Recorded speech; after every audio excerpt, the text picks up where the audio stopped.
Hello, I am Justin Arroyo, and I read paper 5 for the Thermodynamics final project.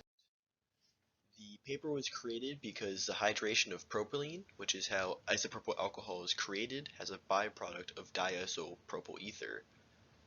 And DIPE can be used as an additive in gas or as a solvent in other chemical processes, so it's worthwhile to separate IPA and DIPE. However, IPA and DIPE show azeotropic behavior, so it's hard to separate them into their pure components.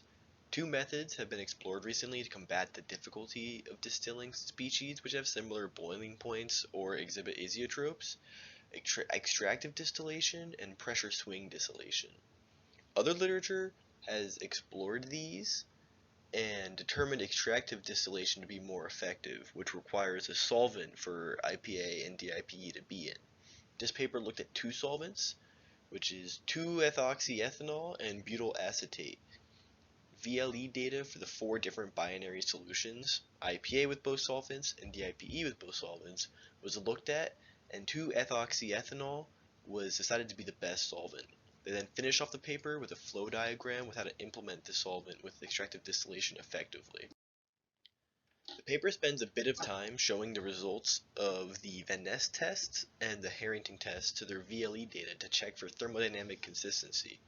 This prompted me to ask, what is thermodynamics consistency? And if this was an easy enough question to answer, where do these tests come from? Now, a 5-minute video isn't enough to derive all of these tests, so I focus specifically on the first equation of the Harrington test. Now, thermodynamic consistency is actually a concept that I felt well equipped to understand after finishing this class. It simply means that the experimental VLE data must obey the Gibbs-Duhem equation for all partial molar or partial molar excess properties. So here is the Gibbs-Duhem equation, a screenshot I took right from our textbook. And since their vapor-liquid equilibrium was isothermal and isobaric, the equation reduced to the simpler form that we often used in the class ourselves. So how do we go from the simple summation to the kookiness on the first slide? Well, the integral test is an important stepping stone to understanding the Harrington test. Now, I wrote out this derivation in MS Paint from a lecture I found on the internet, and I'll talk through it. So the derivation starts with the relationship between the excess Gibbs free energy and the activity coefficient, which for a binary mixture simplifies to x1 ln gamma 1 plus x2 ln gamma 2, and both sides were derived with respect to x, and after some simplification and rearrangement of the terms, we're left with ln gamma 1 minus ln gamma 2, x1 dln gamma 1 dx1 plus x2 dln gamma 1 dx2. And as we know, ln gamma 1 and ln gamma 2 relate to the partial molar excess Gibbs free energy. So that means the end of this second line of the derivation, the x1 plus x2, is actually analogous to the simplified Gibbs-Duhem equation that we looked on the other slide, which means that it must equal to 0.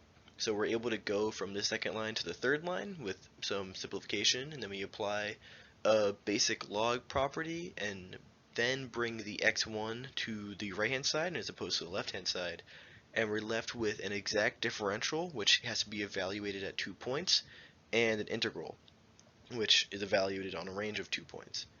X1 equals 0 to x1 equals 1.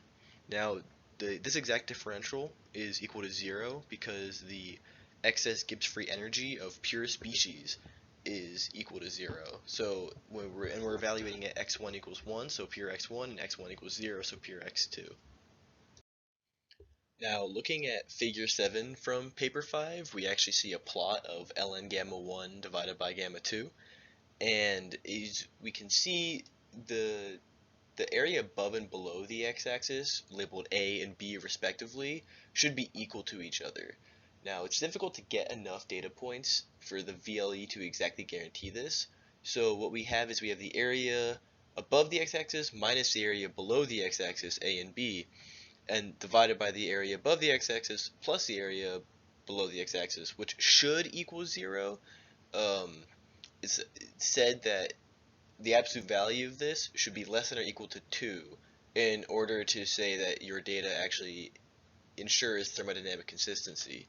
However, the integral test is not enough generally because there's not enough data points from the experimental data. Just looking at the figure, there are way less points as the x1 gets above 0.5.